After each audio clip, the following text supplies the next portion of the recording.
We caught up with this monster yesterday morning when he was checking in with police as part of his bail conditions. Morris, why do you think you should be allowed to get bail? Until last week, his identity had been suppressed by the court, even though he's not related to any of his victims. Why should you be allowed to get bail? You've reoffended while on bail.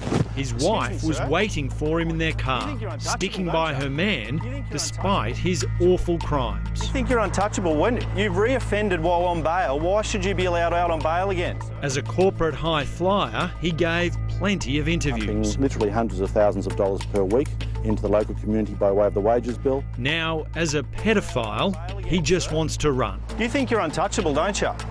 The richest man in town molesting everyone's children.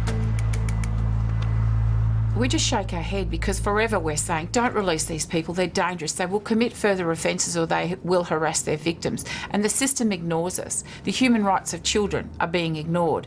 Child protection advocate Hetty Johnston is appalled at how the justice system has handled this case. The human rights of children sit underneath the higher mantle, which is the civil rights of sex offenders. Whilst that's the case, our children will continue to be harmed, our communities will remain at risk. Who's responsible for this? The politicians?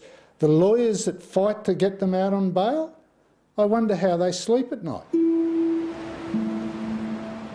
Greg Otten is one of the few locals brave enough to speak openly about the crime that's rocked the seaside community of Tathra and nearby Bega on New South Wales's far south coast. Sadly, it's not the first time his town has been the victim of bail laws that fail. The girls' high school in Bega this morning, teachers and counsellors broke the news to fellow students. Bega schoolgirls Lauren Barry and Nicole Collins were raped and murdered in 1997.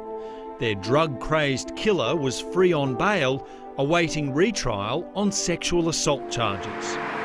Every day this community drives past a monument to those schoolgirls that were murdered. Why do we have to keep putting up with these inadequate bail laws that allow these creeps to walk the streets? These are beautiful. Greg Otten believes the system is broken and says the toll it's taking on police officers is immense. When they arrest these creeps, when they go through all the gory details, and then to find these guys are getting out on bail and reoffending, they're deeply, deeply traumatised by this, as much as the victims are themselves. But Maurice Van Ryn's charmed run through the court system could be about to end.